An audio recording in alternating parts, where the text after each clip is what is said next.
ಏಕದಂತಾಯ ವಿದ್ಮಹೇ ವಕ್ರತುಂಡಾಯ ಧೀಮಹಿ ತನ್ನೋ ದಂತಿ ಪ್ರಚೋದಯಾತ್.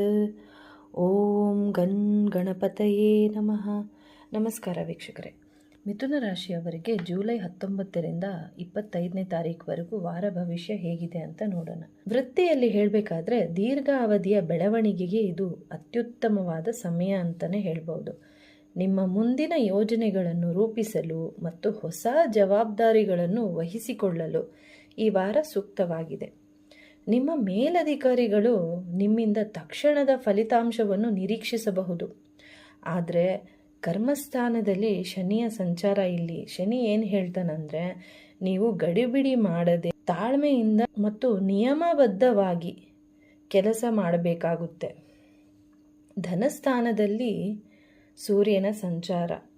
ಧನಸ್ಥಾನದಲ್ಲಿ ಸೂರ್ಯ ನಿಮ್ಮ ವೃತ್ತಿಯ ಬೆಳವಣಿಗೆಯಲ್ಲಿ ಅನುಕೂಲ ತರ್ತಾನೆ. ನೀವು ಪ್ರಾಕ್ಟಿಕಲ್ ಪ್ಲಾನಿಂಗ್ ಜೊತೆಗೆ ಕೇರ್ಫುಲ್ ಕಮ್ಯುನಿಕೇಷನ್ ಮಾಡಿದರೆ ನೀವು ಪ್ರಗತಿ ಜೊತೆಗೆ ಸ್ಪಷ್ಟತೆಯನ್ನು ನೀವು ಎಕ್ಸ್ಪೀರಿಯನ್ಸ್ ಮಾಡಬಹುದು.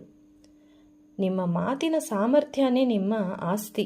ವೃತ್ತಿಯಲ್ಲಿ ಯಾವುದೇ ಡಾಕ್ಯುಮೆಂಟ್ಗಳನ್ನು ಡಬಲ್ ಚೆಕ್ ಮಾಡೋದು ಉತ್ತಮ, ಸೈನ್ ಮಾಡುವ ಮುಂಚೆ.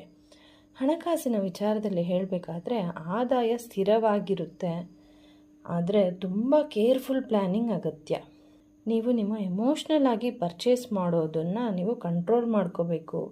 ತುಂಬ ಡಿಸಿಪ್ಲಿನಿಂದ ಬಜೆಟ್ ಪ್ಲ್ಯಾನಿಂಗ್ ಮಾಡಿ, ಇಲ್ಲಾಂದರೆ ನೀವು ಮಾಡಿರೋ ಸೇವಿಂಗ್ಸಿಂದ ಕೂಡ ದುಡ್ಡು ಖಾಲಿ ಆಗುತ್ತೆ.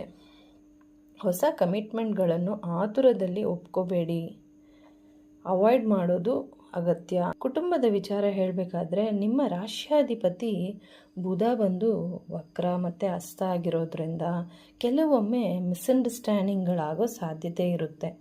ಸಂಗಾತಿ ಜೊತೆಗೆ ಮಾತನಾಡುವಾಗ ಜಾಗ್ರತೆಯಿಂದ ಮತ್ತು ಪ್ರೀತಿಯಿಂದ ಮಾತಾಡಿ, ಅದರಿಂದ ನೆಮ್ಮದಿಯ ವಾತಾವರಣ ಇರುತ್ತೆ ಮನೆಯಲ್ಲಿ.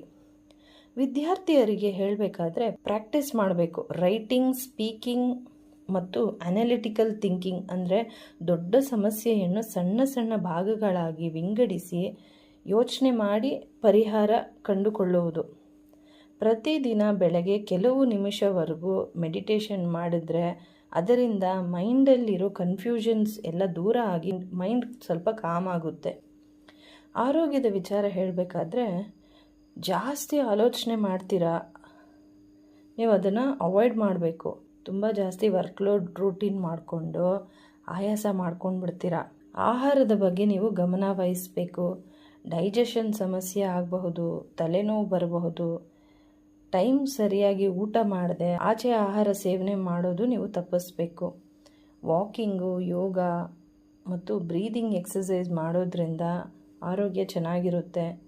ಪರಿಹಾರ ಬಂದು ಬುಧ ಮಂತ್ರ ಹೇಳ್ಕೊಳ್ಳಿ. ಓಂ ಬುಧಾಯ ನಮಃ ಅಂತ 108 ಸಲ ಹೇಳ್ಕೊಳ್ಳಿ. ಮತ್ತು ನಿಮ್ಮ ಆದಾಯದಲ್ಲಿ ಬಂದ ಸ್ವಲ್ಪ ಲಾಭವನ್ನು ದಾನ ಮಾಡಿ ಮತ್ತು ಬೆಳ್ಳಿಯ ಸರವನ್ನು ಕತ್ತಿಗೆ ಧರಿಸಿ. ನೀವೇನಾದರೂ ನಮ್ಮ ಚಾನೆಲ್ನ ಸಬ್ಸ್ಕ್ರೈಬ್ ಮಾಡದೆ ನೋಡ್ತಾ ಇದ್ದರೆ ದಯವಿಟ್ಟು ಸಬ್ಸ್ಕ್ರೈಬ್ ಮಾಡ್ಕೊಂಡು ನೋಡಿ. ಧನ್ಯವಾದಗಳು.